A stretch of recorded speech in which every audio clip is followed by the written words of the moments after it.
Bakunzi ba Radio Maria Burundi, ijwi ry'Imana iwacu, ijwi ry'Imana iwanyu, mwebwe mwese mutumviriza mu Burundi no kw'isi yose, ndabaramukije amahoro ya Kristo.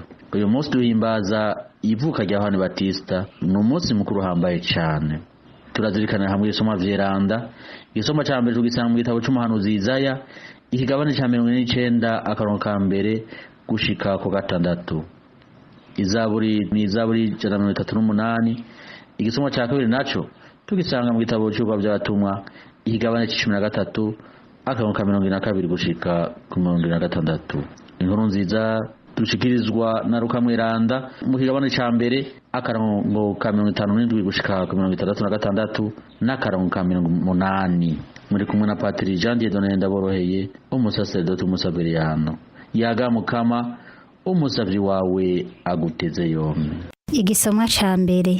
Ivyo dusoma mu gitabo c'umuhanuzi Izaya. Nimunyumvirize mwamazingamwe namwe ntara za kure, nimwumvirize neza. Umukama yampamagaye nkiri mu mbanyi, anyita izina nkiri mu nda ya mama. Ururimi rwanje yarugize inkota ikarishe, ampisha mu gitutu c'ikiganza ciwe. Yangize umwamposongoye, anyegeza mu mutana wiwe. Yambwiye ati, uri umusavyi wanje Isirayeli we, muri wewe nzoninahazwa. Niho nanje navuga nti, naruhiye ubusa, ubukomezi bwanje nabupfishije ubusa mu bitagira mvura. Ariko vy'ukuri ingingo yanje iri w'umukama, impera y'igikorwa canje ndayizeye ku Mana. Ubu rero umukama aravuze, we yambumbiye mu nda ya mama, ngo ndamubere umusavyi, ndamugarurire Yakobo kugira ngo bene Isirayeli batorokanire iwe. Ndaninahaye mu maso y'umukama, kandi Imana yanje niyo bukomezi bwanje. Umukama yavuze ati, erega kumbera umusavyi avyura ibisata vya Yakobo, akagarura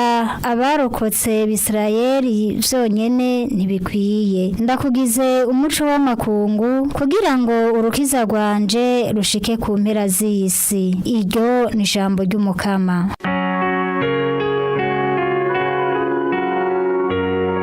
Ndagukengurukiye Mana yanje, kuko mu bitangaza wangize akatabonetse. Ndagukengurukiye Mana yanje, kuko mu bitangaza wangize akatabonetse.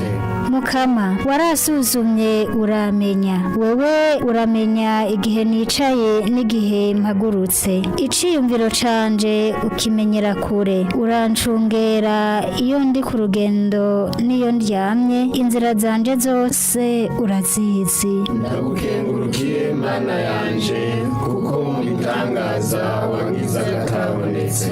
Nkako ni wewe wandemeye amasigo, ni wewe wanteranirije mu nda ya mama. Ndagushimagiza kuko mu bitangaza ndakatabonetse, ibikorwa vyawe n'akaroruhore, kandi umutima wanje urabizi neza. Ndagukengurukiye Mana yanje, kuko mu bitangaza wangize akatabonetse.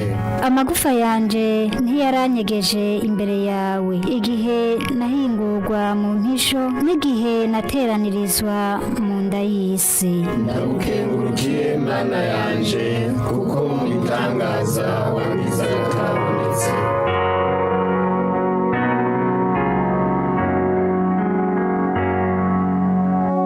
Igisomwa ca kabiri. Ivyo dusoma mu gitabo c'ibikorwa vy'abatumwa. Umunsi umwe mu isinagoga ya Antiokiya muri Pisidiya, Paulo yabwiye abayuda ati, umukama yabanje gutora Sauli amugira umwami, hanyuma aramubogoza yimika umwami Dawudi, ari nawe yashingiye intaha ati, naritoreye Dawudi mwene Yese, umuntu ashika ku mutima, azorangura ivyo nshaka vyose. Mu buzukuru biwe Imana nk'uko yari yarabiraganye, niho yakuye Yezu umukiza w'Isirayeli. Ataraza, Yohani yari yarigishije igisata c'Isirayeli cose ibatisimu yo kwigaya, ariko ararangiza ubutumwa bwiwe, niho yavuga ati, uwo muyumvira ko ndi jewe sindiwe, ariko mu nyuma zanje hariko haraza uwo nakuye kwambura inkweto. Bene wacu, mwebwe abana bo mu muryango wa Aburahamu, namwe mubaha Imana, ni mwebwe iri jambo ry'ubukiriro ryarungikiwe. Iryo ni ijambo ry'umukama.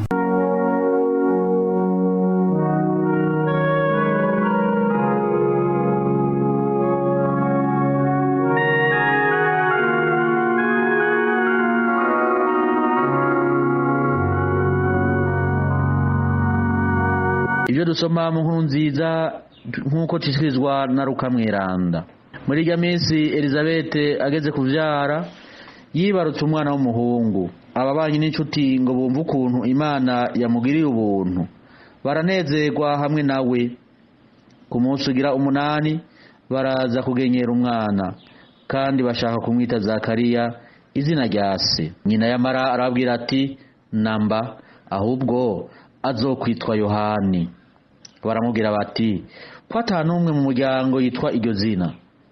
Bayirarira amaboko se bamubaza uko bomwita, nawe abaka akabaho yandika ati Yohani niryo zina ryiwe. Bose baratangara.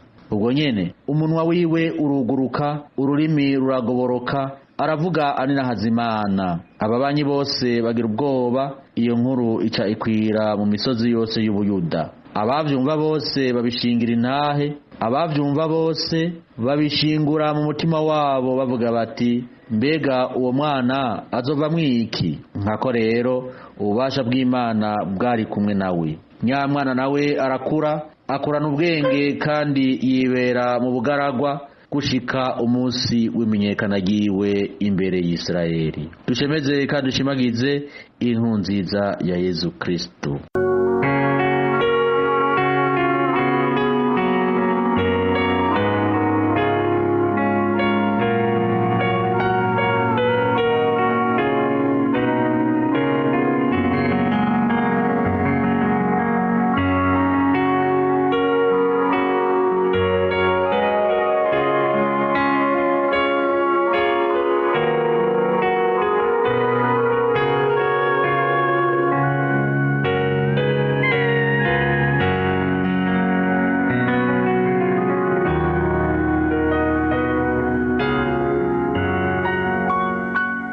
Bakunzi ba Radio Maria Burundi, ijwi ry'Imana iwacu, ijwi ry'Imana iwanyu, mwebwe mwese muri ko muratwumviriza. Uyu munsi turahimbaza umunsi mukuru uhambaye cyane w'ivuka rya Yohani Batista. No munsi ugira ico twigishije cyane cyane mu gushinga intahe Yezu Kristo.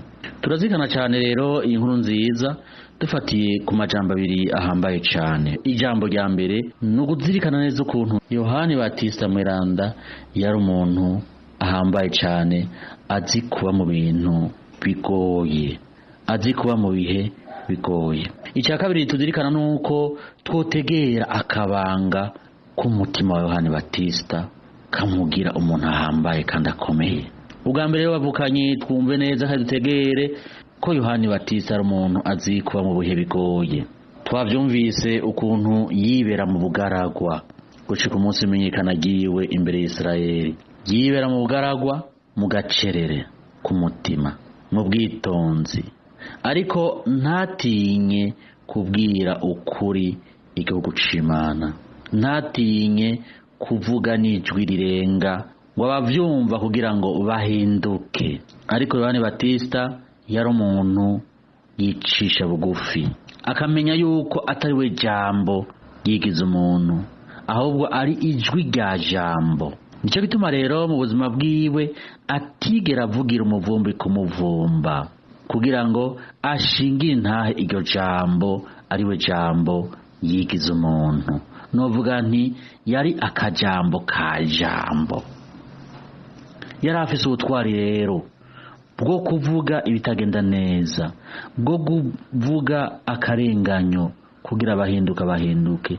Ntiyatinya no kuvuga akarenganyo kagirwa n'abantu bahambaye, abakuru, abami. Niho heza agatumira abigishwa biwe kugenda kwa Yesu. Abigishwa biwe nimugende kwa Yesu, birakwiye ko akura nanje nkasubira hasi. Kandi bose ngo barabigamburutse barakurikira Yesu. Arabwira ati kurikira Yesu, jewe sindi Yesu. Ariko kandi yatinya no kubwira Herodi n'igihe nyene yari mu mvuto. Yohani Batista ata mu mvuto na Herodi, niyatinye kumubwira ukuri. Ibyo biratwigisha abavukanye kenshi turafise umutima w'ubwoba, kandi ukuri kuri muri twebwe, tukanigira mu menshi ukuri dufise mu mutima wacu. Yohani Batista araduha inguvu uyu munsi, aratwigisha atakubeshera abantu, ariko gushingira ntaho kuri. Yohani Batista ngo yari mu gacerere no mu kwicisha bugufi guhanitse, ariko kandi yari umuntu w'intwari, adatinya gushika mbere naho yosesa amaraso. Biratwigisha byinshi cyane, kuko kenshi turabungabunga ibyo dukora, ubukuru dufise, ibyo tujejwe, kugira ngo ntitubivemo, tugatinya kuvuga ukuri. Kandi tubona yuko hari akarenganya karibonekeza, agacerere, tukigona mu gacerere mu mafuti. Ariko Yohani Batista ngo yari umuntu w'intwari, yavuga ukuri gushika naho yemera byose bikamuvako n'ubuzima bukabuheba. Yohani Batista yari umuntu ahambaye, nitumutangarire bavukanyi. Erega na Yezu yaramutangariye, aramushinga intaha avuga ati Yohani Batista niwe muntu wa mbere mu bavyawe n'umugore, niwe muntu wa mbere, ariko yaje ashinga intahe, yaje ari umucacuzi wa Kristo.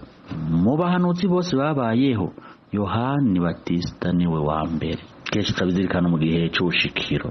Iciyumviro cya kabiri tuzirikana, nidutegere neza kandi twumve ubutwari bwa Yohani Batista, ubukuru bwa Yohani Batista aho bushingiye. Ubukuru bwiwe bushingiye mu kuba umuntu azi neza icyo yatorewe n'Umukama, mu kuba umuntu azi neza icyo yatorewe n'Umukama. Luka Mweranda arabitwitsa ati uyo mwana nawe akurana ubwenge kandi yibera mu bugaragwa gushika umunsi w'imenyekana giwe imbere y'Isirayeli. Yari umwana akurana ubwenge n'ubwitonzi, ngo areza agenda mu bugaragwa gushika aho ategerezwa kumenyekana. Kenshi turihutira gushaka kumenyekana, tukanabigwanira aho kurindira umwanya wacu. Yohani Batista we ntiyabigwaniye, yategereje gukora icyo Umukama amutumye buri munsi. Ngo ubwana bwiwe, ubuyabaga bwiwe bwamufashije kumenya icari no kumenya ubutuma ajejwe, gushingira intahe Yezu Kristo, kumutegurira amayira. Yohani Batista ngo yarahejeje aranamushingira intahe Yezu Kristo mu kumubatiza mu ruzi rwa Yorodani, agaheza agategura igihugu c'Imana avuga ati nguyu umwagazi w'Imana, nguyu ukura abantu ibicumuro, nguyu udukura ibicumuro, nimuzi wanje. Niho rero mu mpera z'ubuzima bwiwe atanatinye gukora mu maso igihangange Herodi, aremera arasubira inyuma. Dusaba Umukama dufashe tumenye uwo dushingira intaho bariwe, ko dushingira intaho umuntu, dushingira intaho Imana n'ubuzima bwacu. Yohani Batista mu kumenya icyo ajejwe, mu kumenya igituma ngenda ciwe, turuheza tukishura natwe mu buzima bwacu, tukishura natwe abubu twisunze abari ico gihe ati mbega uwo mwana wewe azova mwiki.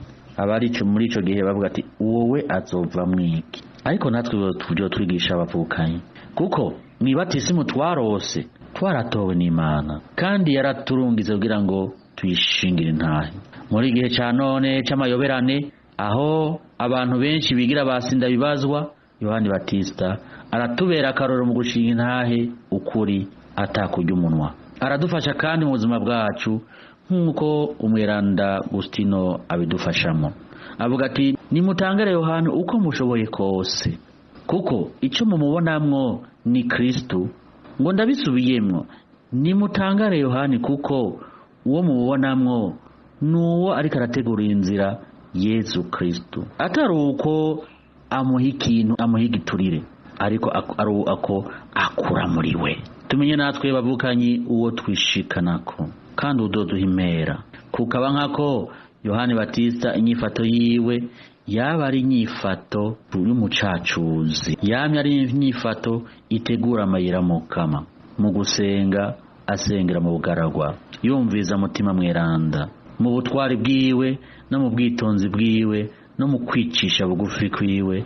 Biradufasha kugura amaso y'ubweranda mu buzima bwacu, y'ukurondera ubweranda mu buzima bwacu, kugira ngo na bene wacu batorera koyoko. Erega bavukanyi, ngomba gusozera kuri amajambo meranda umuvyeyi wacu Papa atwigisha cyane cyane kuri uyu munsi turiko turahimbaza umunsi mukuru uhambaye cyane w'ivuka rya Yohani Batista, natwe tubone kuvuka nkawe mu kumushingira intahe no kuwigana uwo mweranda w'inararibonye. Muvyeyi wacu Papa aratwibutsa avuga aya majambo ati: jewe ndi ryajwi ryasiranira mu bugaragwa. Agaheza akabana yavuga ati: none n'abantu bangahe kuri iyi si bazira ugushinga ntaho kuri? Banganiki bazira ugushinga ntaho kuri? Mbega n'abantu bangahe b'intwari bemera gushinga intahe ukuri mu gihe badashimye kwigiza inyuma ryajwi twumva mu mutima wacu, ryajwi ry'ukuri? Kenshi turanigira mu menshi ukuri twumva mu mutima wacu, dusaba Mukama dufasha ko igihe uko kuri twumva mu mutima wacu tukuzi neza atari bihuha, twoheze tugashingira intahe, kuko niryo jambo ry'Imana, niho Imana ituyagira kandi dutumira. Umukama adufashe, maze Yohani Batista mweranda adusabire. Ku izina rya Data n'irya Mwana n'irya Mutima mweranda, amen.